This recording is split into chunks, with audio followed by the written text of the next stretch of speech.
And I'm Josh, and this is Vino Veritas.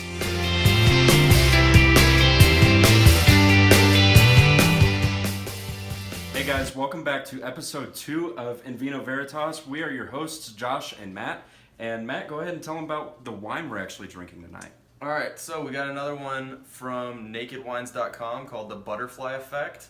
It's 2016 from Victoria, Australia. And it doesn't taste like it looks. It's really, really dark. You wouldn't think that it has some bite. It actually has some bite.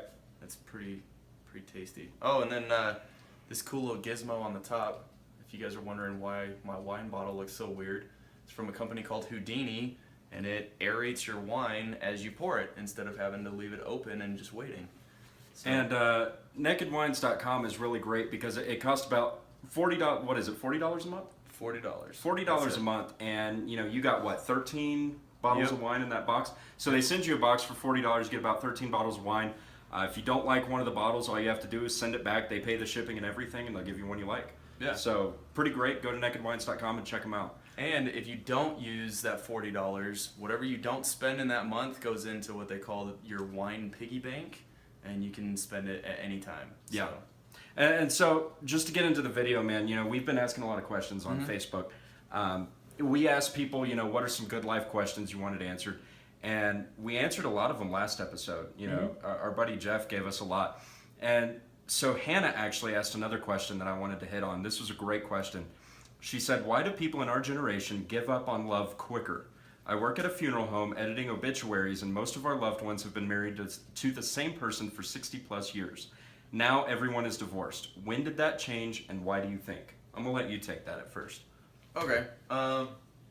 Well, just from personal experience, I feel like the majority of people in our generation, being millennials, whether however you want to identify as a millennial. And millennial is a mindset. Remember that? Yeah. We touched on that last episode. Millennial is a mindset. It's not when you were born. Yeah. But the generation of today's kids growing up, because that's basically what they are. People don't like commitment. People don't like getting involved or overly involved if it means that they have to do something. If they have to exit their comfort zone, if they have to go out of their way in order to contribute in some People don't want to work anymore. Yeah. And it's really unfortunate, and it kind of goes back to kind of what we had been talking about the other day about a poor man's mindset versus an entrepreneur's mindset. Yeah. What's funny though is you and I actually had this conversation today. Not in terms of a relationship, but in terms of business. We were talking about how so many people nowadays just want to show up and earn a paycheck. They don't want to put the work in. They feel entitled to a paycheck, entitled to wealth, entitled to this mindset. And that, to me, is not just unsuccessful, it's counterproductive. I think you're hurting yourself if you think the world's going to give you something. And on top of that, it's disrespectful to the people that built the business you work for. Right. So think about it this way. What did your grandpa do? So my grandfather, he was a blue-collar worker. On my dad's side, my grandfather was actually an infantry. He was a combat engineer, but he was attached to infantry during World War II. Okay. So my grandpa... he was in the military, and then he got out of the military, and he went and worked for a drafting company. And he worked at basically a machine shop building aircraft parts. Right. And he worked from day one, he was old enough to pick up something, to do something with it, and to make money doing it. And he worked all the way through the military, all the way till I can remember. And that shows in, I'm sure, your father's mannerisms. Yeah. But for sure it shows in yours. You're very hardworking. I think both of us came from that upbringing of you need to work for what you have. I don't think either one of us can sit here and look at each other and say that we were given something in our lives. No. If anything, I've had more things taken away from me than I've had given to me. Right. And I don't think that's a bad thing. I think that obviously there's a lot of really, what's the word I'm looking for, privileged, kids that grow up nowadays, and their parents were smart financially, made some good decisions with their business, and so now these kids are provided for, But at the same time, I think unless you have a parent that's teaching them discipline, I think you're doing them a disservice by providing so much and not making them work. That, and also I think a lot of these parents, especially of my parents' generation, some of these families that are well off, or even the generation in between, they were so savvy with their business and their money that now they are so involved with making more money that they didn't take the time to properly educate their kids. So their kids, all they see is that there's money. And what's going to happen when they get that? Yeah. It's going to get blown. It's going to get blown away. It's going to get blown. Because they don't understand that their parents worked hard for that money. Yeah. They were raised, it's a daycare generation. Yeah. They were raised by daycare workers. And that's where I think a lot of these social justice warrior mentalities come from. And again, we're not trying to hurt people's feelings, but if you get your feelings hurt, that's on you. Screw it, we're not politically correct. If you're offended, go find another YouTube channel. And to wrap this around into what Hannah asked, I think that a lot of this mentality has severely affected relationships today. I think that, people get into a relationship now, and I've told you this before, we might have even mentioned it in the last episode, but I told you, the number one thing that will kill a good relationship is selfishness. And so when you show up, selfishness and complacency, So when you show up and you're in this mindset of what's in it for me, I'm not growing, I'm not getting anything out of it, rather than what can I be doing for the other person, it's going to fail every time. Whether you've been together 2 months or 2 years, it's going to fail every time. You have to be open-minded and willing to do for the other person. Believe it or not, you actually have to put work in to get something in return, just like business. Yeah, definitely. The other thing that I think it has to do with is how connected people are with social media nowadays. So, and I realize that you're watching this on a social media platform. Right. So, here we go. Well, there's a difference between being connected to social media and being consumed by social media. Yes. There's a big difference. So a lot of people nowadays are 100% consumed and connected to Facebook or to Instagram or to Twitter or whatever. Yeah. So that breeds a mentality, whether you're realizing it or not, you're scrolling through Facebook and you're looking for eye-popping things. You're looking for things that catch your attention. Flashy, pretty. Yeah, that you don't have to do anything for. It's entertainment that you have to do absolutely nothing to get. And I think people subconsciously put that into their relationships with other people. And that's why you have so many people that have friends that don't show up to stuff because something bigger and better comes along. Yeah. So they cancel plans that they had previously made in order to go out and do whatever it is. They don't hold to their commitments whatever's anymore. next. Yeah, because people are always looking for the next big flashy excitement with the least amount of effort on their part. I promise you, he hasn't had that much wine yet. He's just stuttering. Tongue twisted.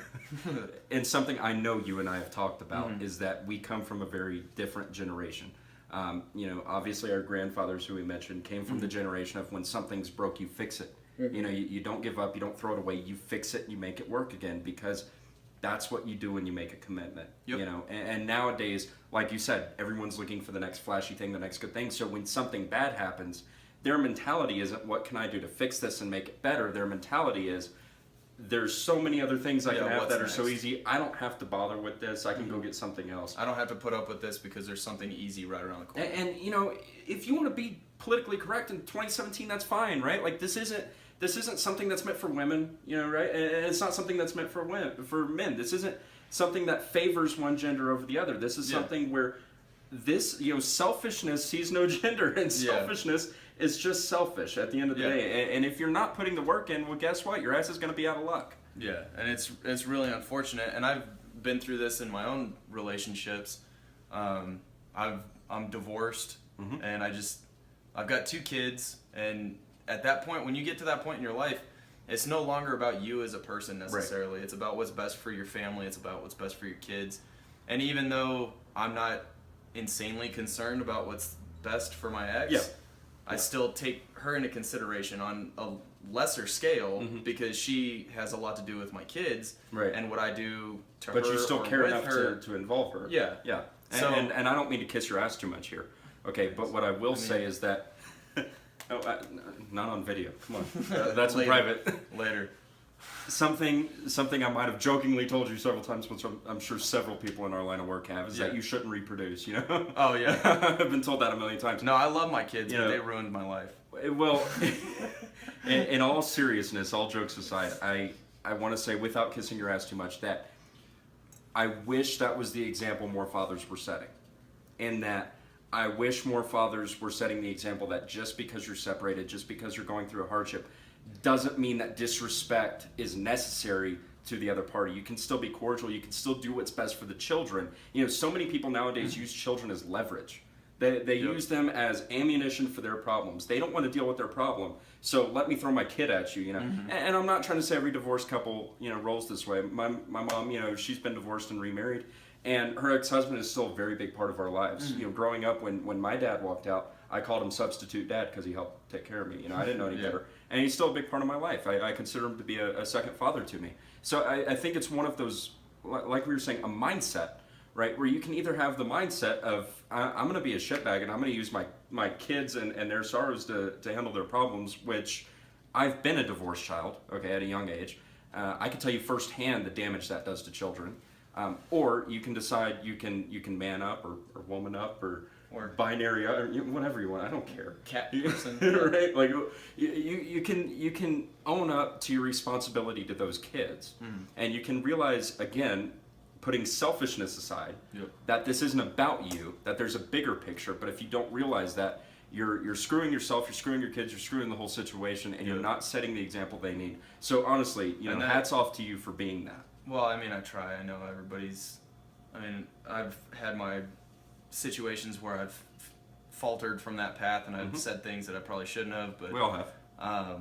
And that brings it back to the first thing that we had started talking about, was just people's level of commitment, people's level of respect, and their respect of other people's responsibilities and commitments. Yeah. And I'm sure you guys have heard it 1,000,001 times, but I'm going to say it one more. Time is the one thing in your life that you never get back. And if you are surrounding yourself with people that don't care enough about you to respect your time, then they don't really care about you as a person. If somebody makes plans with you and they don't keep that commitment, they don't care. And life happens, things happen, and it's unfortunate that sometimes there's legitimate reasons behind someone having to back out of plans that they made with you.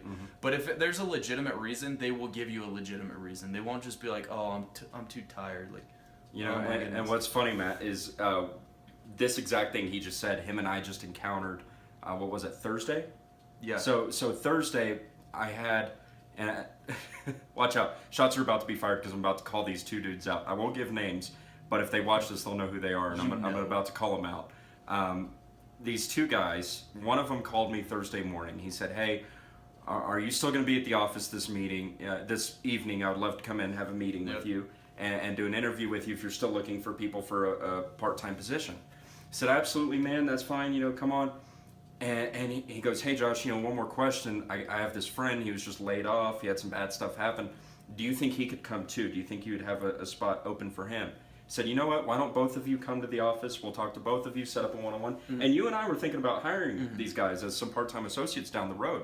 And so, that afternoon, I called after I got off work to double check. I said, "Hey, you guys still come to the office tonight?" They said, "Yeah, we'll be there." And they're supposed to meet us there at 7. So at 6:55, we're sitting there, and they're still not there. And I shoot the guy a text and said, "Hey, how far away are you?" Yeah, where you guys at? And he sends back, I kid you guys not, he sends back at 7:15, right? So 15 minutes after he was supposed to be there, he finally replies. And he says, "Hey, my buddy and I, we're in line to get food right now. After we get food, we'll be on our way." And that alone made me mad. But what made me even more upset was that they never showed up. I never got a text. I never got a call. They just decided not to show up. And I looked at Matt, and we both agreed that we're not even going to waste our time. We're not hiring these guys. If they called and said they could do an interview tomorrow, we would say no, that we're not interested in them anymore. Because, like he said, in relationships and in business, the most important thing you have on your belt is time. And, if somebody takes your money and wastes your money, well, guess what? You can get money back. You can make more money. You can make more money. You can fix that. When someone wastes your time, you're not getting that shit back. And you waste my time, that's the quickest way to get me aggravated and to get me out of business with you. In a relationship, you waste my time, that's the quickest way to get me out of a relationship. And I don't say that to be arrogant. That should be with anybody. Yeah, because exactly. Because it's such an important commodity. It's literally the only thing you can't get back. Yeah.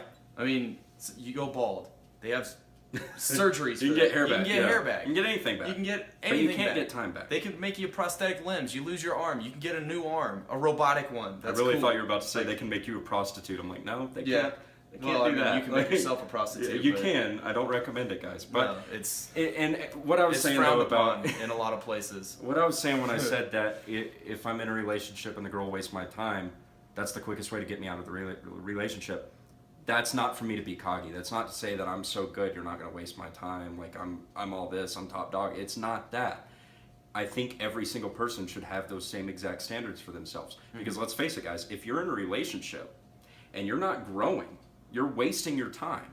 There are people out there, I know you hear it all the time, there's a million fish in the sea. I don't mean to sound cliche, but there's so many people out there who you can benefit from, who you can actually grow your life with. You know, everyone has goals, right? You can meet someone who will help you get towards that. There's too much opportunity for growth for you to sit there and be complacent with somebody who doesn't give a shit enough to value your time. Yep, I completely agree with that. I think, I mean, I don't know, man. It's real black and white for me. Yeah. It's really black and white when it comes to relationships. But to kind of pull everything back, we got one more point to make, and then we'll wrap it up. The last point that I wanted to make is how social media has destroyed common people's relationships. Yeah. As a whole, and I'll explain that a little bit. It's when you get, and we talked about this kind of a little bit last week. Yep. When you get on Facebook or you get on Instagram and you see all these relationship posts, you see all these Facebook pages that are couples pages and stuff like that, you see this much. You see that much of their real relationship. You see the highlight reels. Yeah, you see the best parts of their highlight life. reels. Everything that they want you to see. You don't see them fight behind closed doors. You don't see them get into an argument about finances. You don't see them get into any of that stuff. And that ruins people's relationships in real life because now one or both parties have unrealistic expectations about what a relationship's supposed to look like. And when their relationship doesn't live up to that standard, that fake photo book standard that they've placed on a relationship, they get depressed, they get discouraged, and they say, well, why can't I have a relationship like Todd and Jenny? Why can't I have a relationship like Bill and Bill? You know, it's 2017. Who knows? You know. Yeah. And frankly, from what I've seen, man, you know, the people who put that on social media, in my personal opinion, I don't know if this is true for you, but in my personal opinion, the more I see couples do that, the couples that do that more so than other people, I have found are usually the most damaged couples. Yeah. The ones who are posting more on social media are usually the ones with more behind the scenes chaos going on. That's my personal opinion. But I do have to say respectfully, I think I disagree with you on one detail. Okay. And what that is I don't think it's social media that has destroyed relationships. Okay, I think the usage of social media has definitely made an impact. But this is where I differ a little bit. I think that social media can be a wonderful thing if the person is responsible enough to separate a social reality, you know, a digital reality from his life, okay? And what I mean by that, Matt, is that so many people are quick to jump to social media to solve their problems. They're jumping to social media to vent, right, rather than talking it out with their partner. I completely understand. But at the same time, I think that's the person's usage of social media. You know, the founders of Snapchat and Instagram and Facebook, they're not to blame. It's the people who are using these for the wrong. No, I'm just kidding. You know, but you see what I'm saying? Yeah, I think completely agree with that. You know, it comes down to the adult's level of responsibility, and I say adults because I'm hoping that most people watching this video are above the age of 20.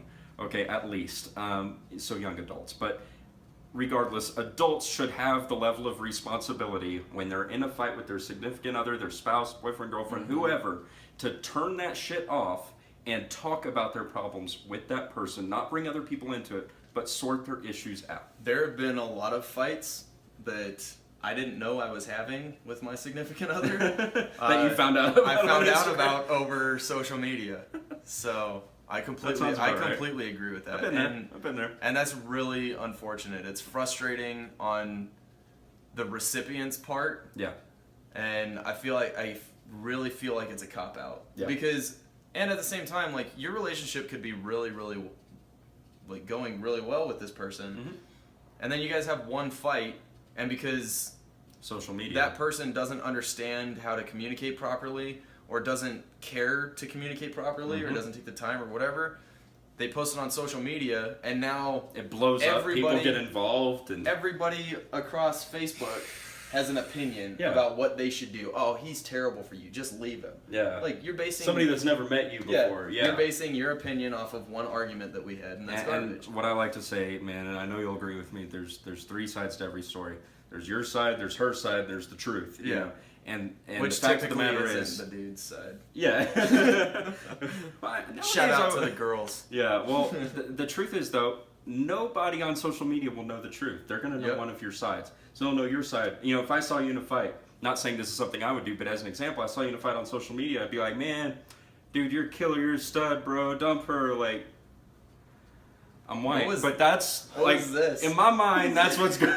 That In wine's my hitting me mind, real hard. He's that's getting what's thug. going on. Okay. He's getting Like, thug nasty. and right I think I wouldn't be out of line, and I'm not trying to sound sexist here, but I don't think I'm too out of line to say women do the same exact thing. They You see do. your girlfriend going through something and be Well, like, "Girl, you too good for him." Yeah, it's people You know. it's people trying to boost their friends up in a time of need. Yeah. And I completely understand that. Yeah. But at the same time, do that over a text message. See- if you need to vent to somebody, call one of your friends or call your significant other and try to work it out first. But if you really Yeah. need like some input from somebody, call them. Like Because the truth is, man, if you were going through something, and I found out, and I think you and I have actually been through this before. Yeah, probably. You know, and you needed to talk to me about it.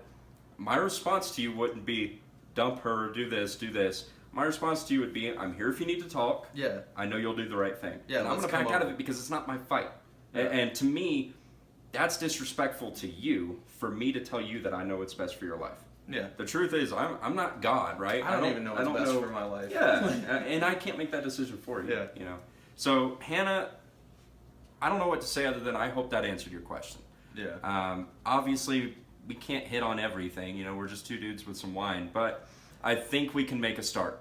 If you know, that was a great question. So if you Yeah, think of something definitely. else, you know, a follow up or something, please either message it, send it in a comment. We'll hit it in another video. Yeah. Because this was awesome. Definitely. And for the rest of you guys watching, if you have a cool question you want us to cover, if you have stuff you want to know, leave it in the comments. Like Yep. our channel, subscribe to our channel. Definitely And, subscribe. yeah, and should our do stuff, you know, we keep our links to our personal social media Yeah. in the description to our videos. So go I think- follow us. I think right now my Facebook is down. Oh, he doesn't like you guys, is what he's trying to say. Yeah, I hate people in general, but Awkward. but below this video in the information portion of It's it. called a description. Yeah, thank you. Yeah, you're welcome. Hey, I'm new to this. I got you, bro. In the description, there's links to all of our social media: Twitter, Facebook, Instagram. All of it. I think everything except Snapchat. But No, our Snapchat's in there. You can is follow it? us on Snapchat. Yeah, you could. It is in there. I don't post anything. His but- Snapchat name's a little weird. Mine's just Josh because I'm a normal guy. But you'll find that out for yourselves. Yeah. So yeah, just leave us a comment, go ahead and subscribe, and hit the like button for us. and we will see you with our next episode, guys. Keep giving Appreciate good it. questions. Cheers. Have a good one.